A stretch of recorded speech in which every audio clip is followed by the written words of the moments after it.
Okay, we are live here a couple hours later than usual. It is the Huddle Up podcast coming to you this evening. I'm Chad Jensen, your host, my co-host, my partner in crime, Zack Kelberman. You know him, you love him, been covering your team, the Denver Broncos, for a long time.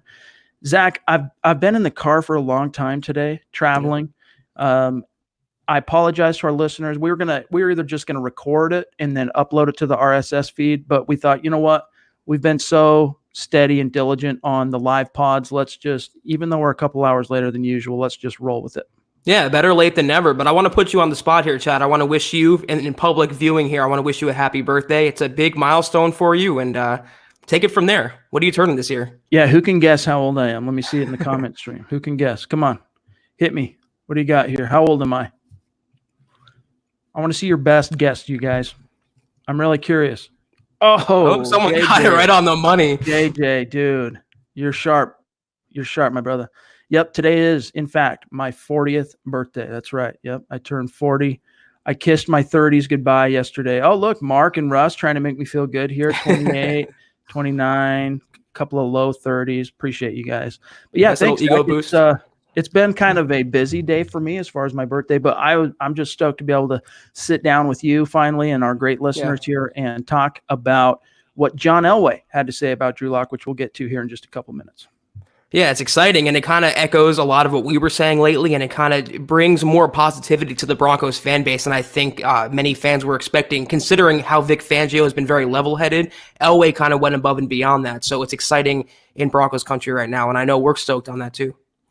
Yep, fans have been excited, and for dang good reason, but there's also that minority of fans, I'll say, or fraction is maybe a better way to say it, who don't dare to hope. You know, they're cautiously optimistic, but they don't quite want to get their hopes up because they have been so dashed in the recent years. And John Elway addressed that very mindset, and we're going to talk about that here in just a second. First, though, a couple of really quick matters of business. You guys, excuse me, make sure you are following the show on Twitter. Super easy to do. Open up the app, find @HuddleUpPod.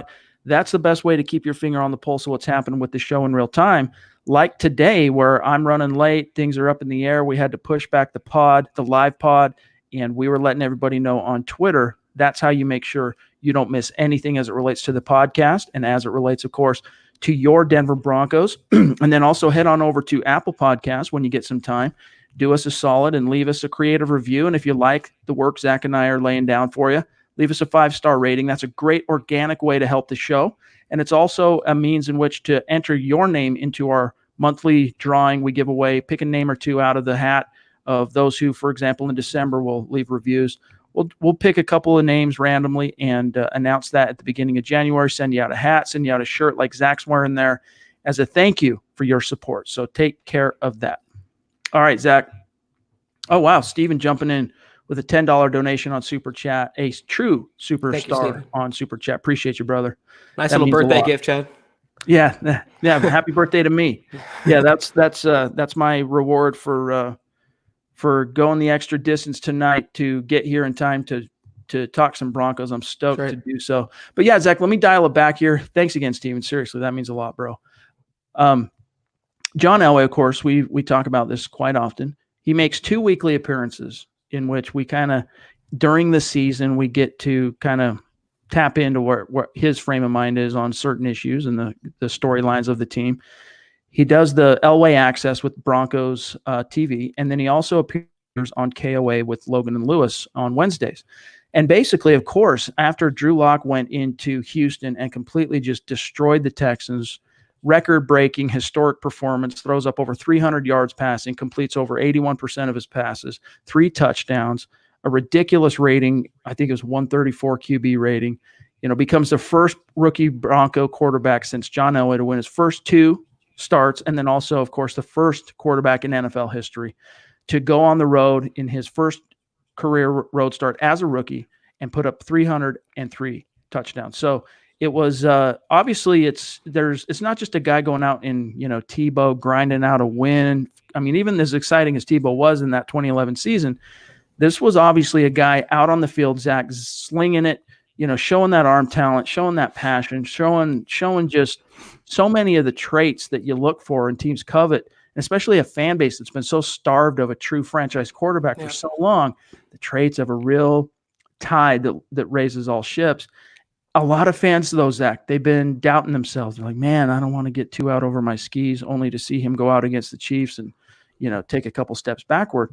Well, John Elway spoke to that in his conversation with Logan and Lewis on KOA on Wednesday morning. And basically, without totally reading the quote verbatim, what he said, Zach, is it's okay to be excited about what you've seen from Drew Lock. It's okay to hope. It's okay to, fall in line and get behind this young guy, because the Broncos, Zach, they are stoked. Now they're keeping the expectations right now. That's pretty measured what they're saying publicly. Elway used verbiage like game at a time. We'll take it one day at a time, but internally, Zach, this team is buzzing, and it starts from the locker room, goes all the way up to the highest levels of Dove Valley.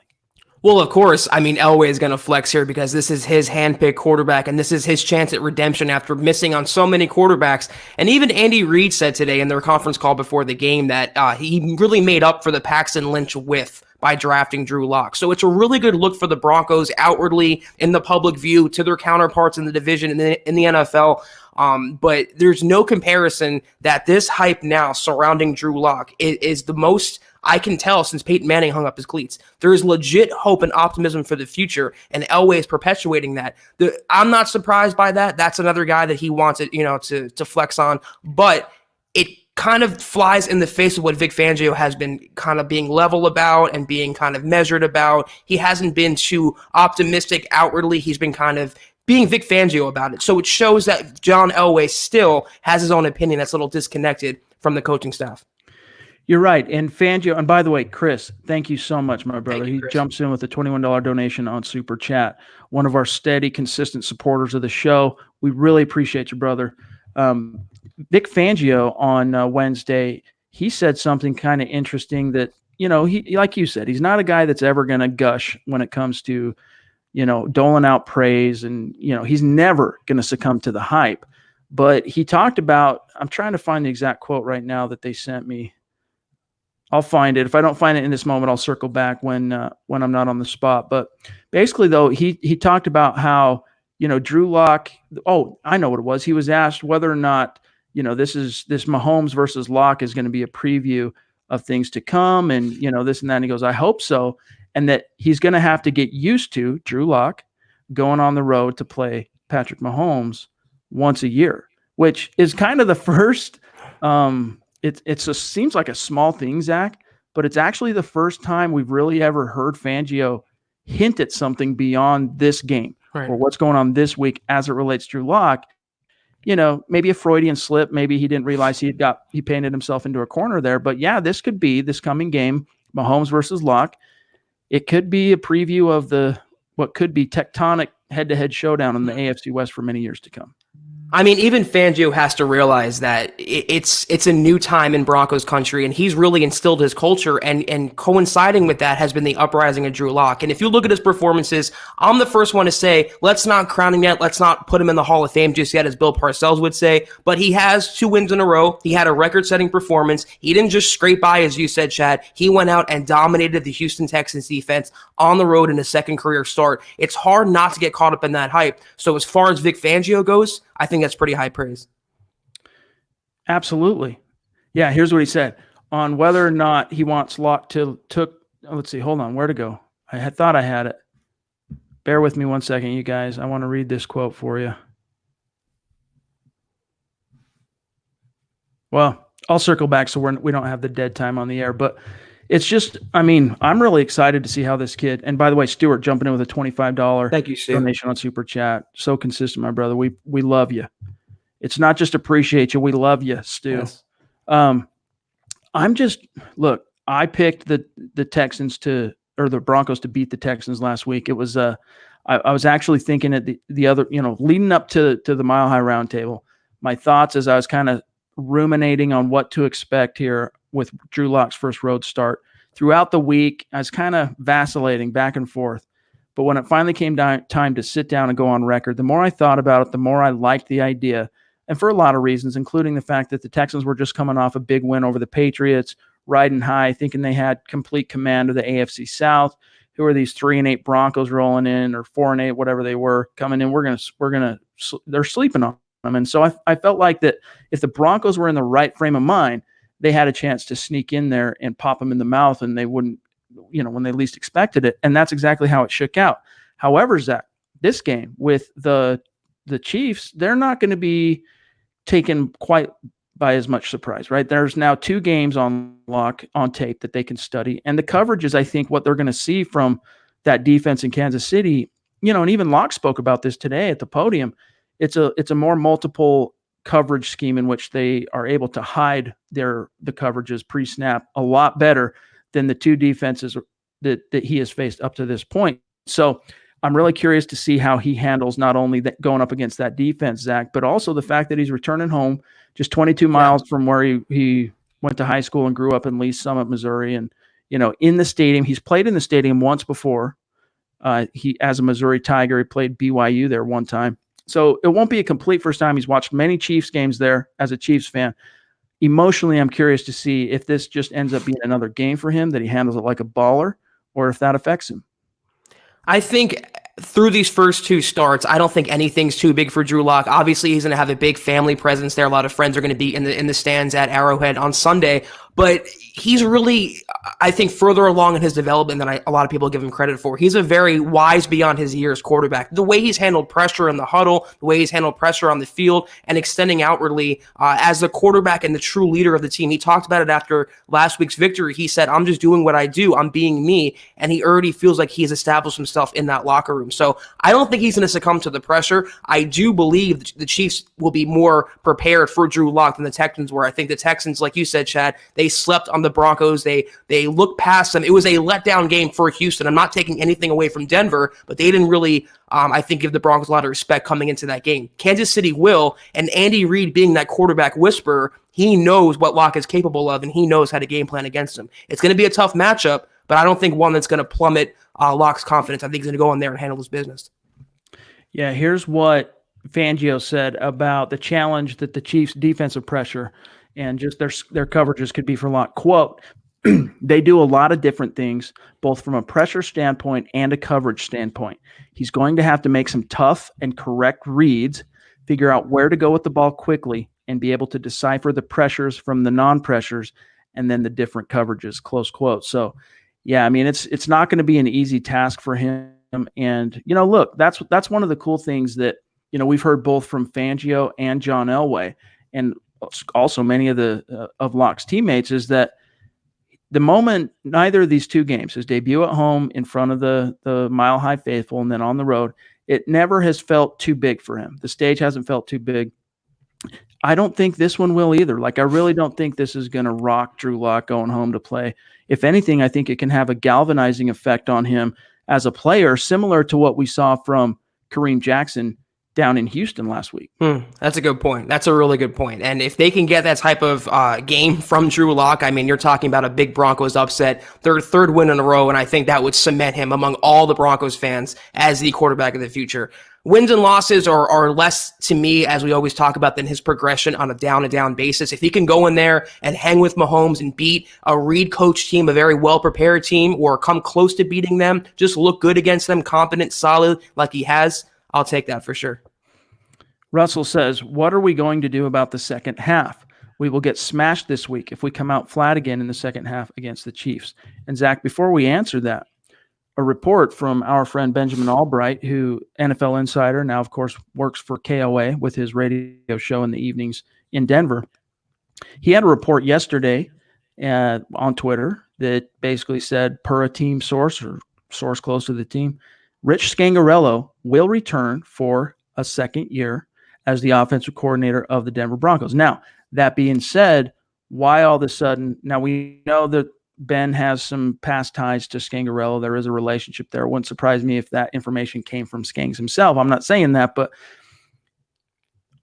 the timing, okay, of that particular report coming on the heels of the first game this year, Zach, where we've really seen Scangarello, his scripted portions of each and every game plan, for the most part, with a few exceptions, but for the most part, they've been steady. And that's how we've known that, if he can figure out the counter adjusting or the counter punch aspect of being a coordinator in game, we know his scheme can work in this league. We've seen it work in the first and second quarters, but it's the second half that he has struggled and things seem to be slow going. However, in the Texans game, the Denver Broncos came out, and after they got out to a 31-3 lead going into the half, they came out, and the Texans, if I'm not mistaken, they went down and scored on their first drive. Broncos, as soon as they got the ball, boom, down the field they went, scored another touchdown. That was completely different than anything we'd seen from Scangarelo, and that was, of course, the last points the Broncos put on the board in Houston. However, that was an encouraging sign that, he's, like Fangio said, we need to go into this not hoping to win, but trying to win the game. And I think I'm curious to see if it'll shake out this way, but there needs to be a paradigm shift for Scangarelo going into each and every game. Maybe he's been told, maybe Elway pulled him aside, said, listen, man, quit worrying about your job. You're good to go, man. You're coming back next year.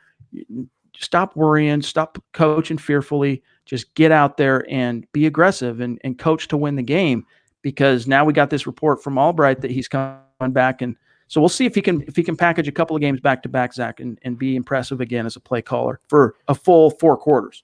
Right.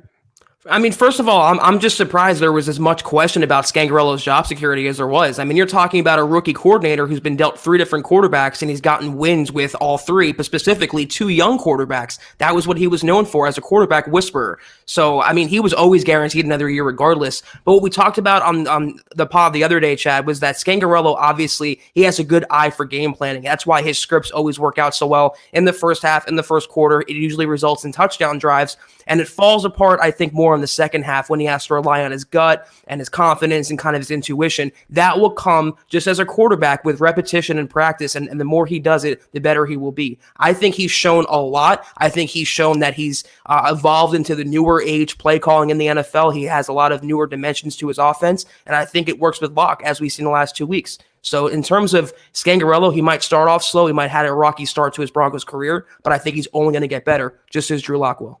Jordan says, I'm happy Skangs is getting a second season. It's been a little rough, but Locke has looked great, and they both need to grow and succeed together. And I agree with that, this is they're conjoined, and they're going to get the opportunity in 2019 and 2020 to grow together. And that's the one thing you can't take away from Scangarelo up to this point. Like, his play calling has been, we've criticized it. And Mile High Huddle as a publication has been highly critical of Rich Scangarelo throughout this season.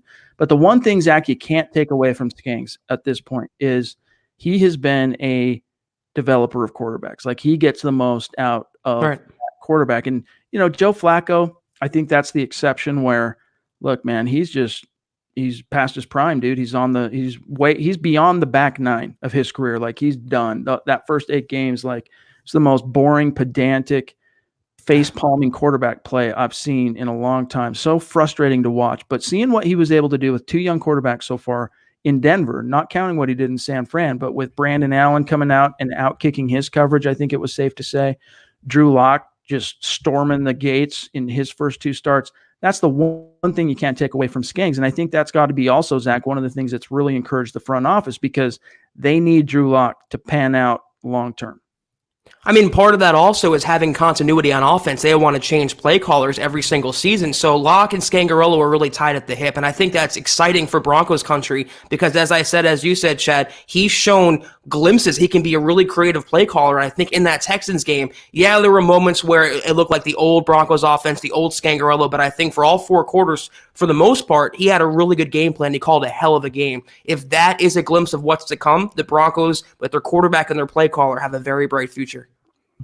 Chris says, but how much time does Tom McMahon have? Of course, the special teams coordinator, and Cody Rodman not getting it done. What's your answer there?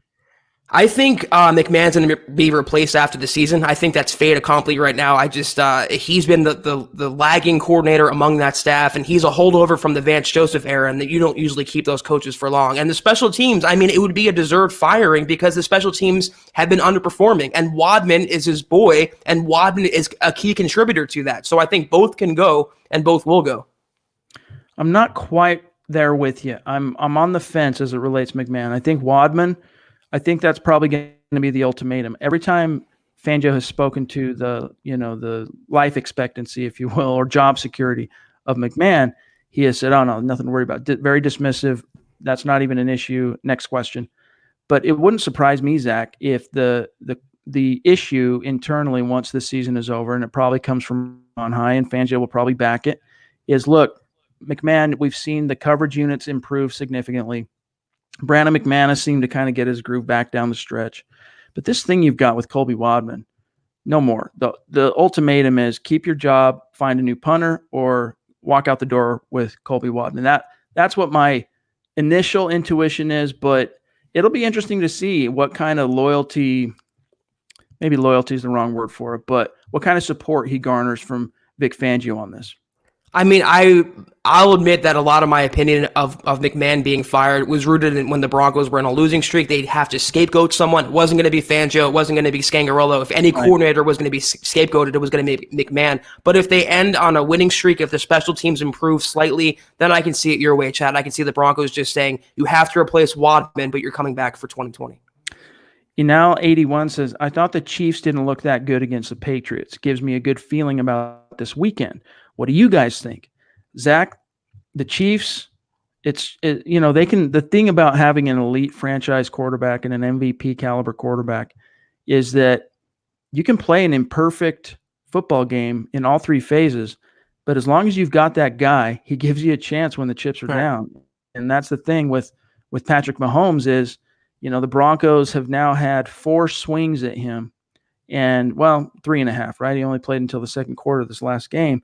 They haven't been able to take him down. They haven't beaten the Chiefs since week 2 of the 2015 season. I think there's a chance. I mean, there's definitely a chance because the law of averages eventually has to, swing back towards the Broncos. It's been 8 consecutive losses.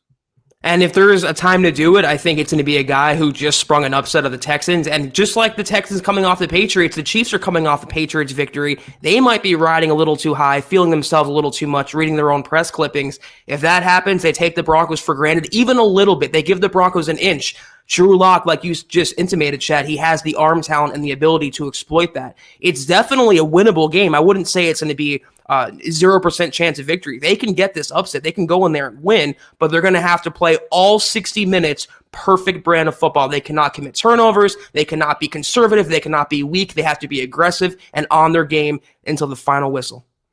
Yeah, that margin of error is going to be razor thin, man. Yeah. I mean, but you know what? Here's the silver lining. This should give fans even more hope, is that the Broncos went into Arrowhead last year with Case Keenum and lost by a single score. Now, that doesn't guarantee that that's how it's going to shake out this year, but as long as Drew Lock walks that razor's edge of being aggressive like he was in Houston without being careless with the football, like both of his interceptions that he's thrown so far in 2 starts were just rookie, like rust, not enough snaps, been too long on the sideline, too long in exile. You get him more and more experience. I think those interceptions are going to go away. Question is that going to happen this week? Is this the week, as Fangio said on Monday, what do you want to see from Locke in his 3rd start going on the road at Arrowhead? He wants to see a clean game. And like Nick says here, all I want for Christmas is for our beloved Broncos to whoop some Chief butt, seriously. And I swear I'll have a Locke jersey shortly after. Can you imagine? Now, we touched on this, the implications of what it would mean if Locke could go into Houston and beat the 8-4 Texans and the hype train, just taking off. It's no getting it back. Imagine that.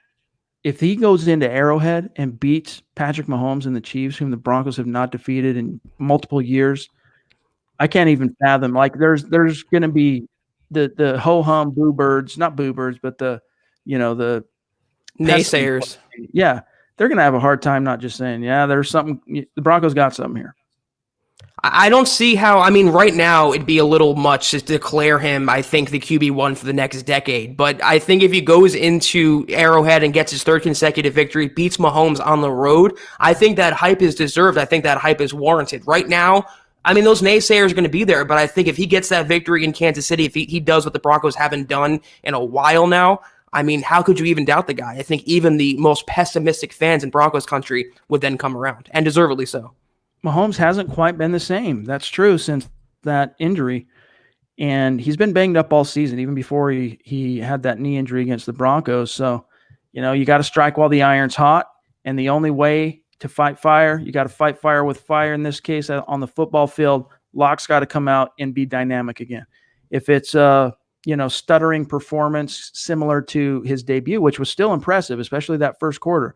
But if it's more of a stuttering performance where the onus is going on the Broncos defense, whose cornerbacks are, less than stellar, and you don't have Bradley Chubb, if you don't keep up and match the scoring of Mahomes from the quarterback position, then you're not going to have a chance. But that's why I'm encouraged. We'll have to wait till the Mile High Roundtable on Friday. That'll come out at milehighhuddle.com for our official predictions. But let me just say it, on Wednesday, I'm optimistic. We'll leave it at that for now. Nathan wants to know, how's Fant's injury? We found out today from Fangio that he didn't practice today. They're not going to practice him probably tomorrow. They're just going to be cautious with Fant. There's a chance he can still play. Probably 50-50 would be my odds on Fant playing this week. And Fangio also said basically the same for Draymond Jones. The good thing is, though, like Locke showed, he can get all players involved in the offense. So it would be a blow to the Broncos if Fant was out, obviously. But Hireman can step in. Fumagalli they have. I mean, they have some talent. And like Chad always says, like, it's true, it would raise all ships. Just having Locke on the field can get the other supporting cast, the lesser-known people. Even Devontae Booker was involved last week, and that happens by having Locke on the field. So it would be a blow. I hope he plays, but even if he doesn't, it's not necessarily a death knell for Denver going into this game. Okay, guys, a couple more, and then we got to get out of here for tonight. Because we started late, we have to keep this one kind of tight to a deadline for us. Travis wants to know, though, what do we need to do to win the last couple of games? Well, first and foremost, you got to beat the Chiefs. You beat the Chiefs, Zach, there's nothing stopping you from finishing the season on a 5-0 tear with Drew Lock. Seriously, like, you beat the Chiefs, and all of a sudden, all things are possible. Now, still a snowball's chance in hell at making the playoffs, because not only would the Broncos need to win out to have a shot at the playoffs, but they'd need basically, the last I looked at the scenarios, something to the effect of you need Tennessee and Pittsburgh to lose out. So, it's not impossible. It's just extremely improbable this year, even if the Broncos win out, of making it to the playoffs. But could you imagine the feeling this fan base would have going into 2020? Drew Lock gets inserted, goes 5-0, beats the Chiefs, beats the Texans. I mean, it's going to be exciting times in the Mile High City. And then, of course, you got a team going into the offseason, Zach, that could have north of $75 million in cap space, depending on a few decisions they end up making internally with free agents. I mean, John Elway is going to be able to make some hay, and this speaks to what Sheldon wants to know here. What do you guys think about getting Akeem Hicks or Chris Jones as free agents? Also, Odell Beckham might not be in Cleveland. He has the talent. I don't like his personality, but we need another weapon. I'm not really in on the Odell thing, but I'll tell you what, if the Bears part ways with Akeem Hicks, I mean, that's a no-brainer for Vic Fangio. Go spend the money and get him. And Chris Jones, I mean, I'm willing to throw all that money the Broncos were willing to throw at Calais Campbell 2 or 3 years ago, whatever it was now. Take that money, add 20% to it, and throw it at Chris Jones and try and get him a la Neil Smith back in 97 when he defected from Kansas City after being a career chief, perennial Pro Bowl pass rusher, comes to the Broncos, helps them go win a Super Bowl. In terms of Odell Beckham, the Broncos just unloaded Emmanuel Sanders, and he has half of the baggage that Odell has, so it's not going to happen, nor should it. They have a nice, solid nucleus right now, a nice, calm locker room. The last thing they need is someone like OBJ coming in there. In terms of Jones or Akeem Hicks, I am for that for sure for the reasons that Chad just laid out, but to play contrarian to that, I wouldn't mind either if the Broncos save some money and just re-sign Shelby Harris, maybe re-sign Derek Wolfe. Those two combined would cost less, I think, than one Akeem Hicks or one Chris Jones. I would love those players, but I would more so like the Broncos to retain their young talent, their own talent, someone like Shelby Harris. Jacob says, Elway will be aggressive in free agency and the draft this offseason if Locke keeps this progression. They have to take advantage of that cheap quarterback window. And that's a good point, man. You got a cost-controlled quarterback. You got to follow the model that has been established in very successful ways by other teams in recent years. Yeah, I mean, I think even if Locke ends up losing these last 3 games, I'm not trying to get you down, but if Locke loses these last 3 games, Zach, just what he showed in the first 2 starts, one at home, one on the road, I think Elway, they know already this is our guy for 2020 at least. They might not have convinced themselves he's their 10-year guy, 10-plus year guy, but I think they've already said, okay, We have a model that we can now build around for 2020. You're going to see him go into 2020 just throwing money, building the nest, stocking the shelves, and kind of selling out to build a team the same way he did for Peyton Manning, that 4-year window he was here. But he's going to have more cheddar to spend because Drew Lock's making, $1.5 million a year compared to the $30 million that so many of the other competitive NFL teams with franchise quarterbacks are shelling out to their signal callers.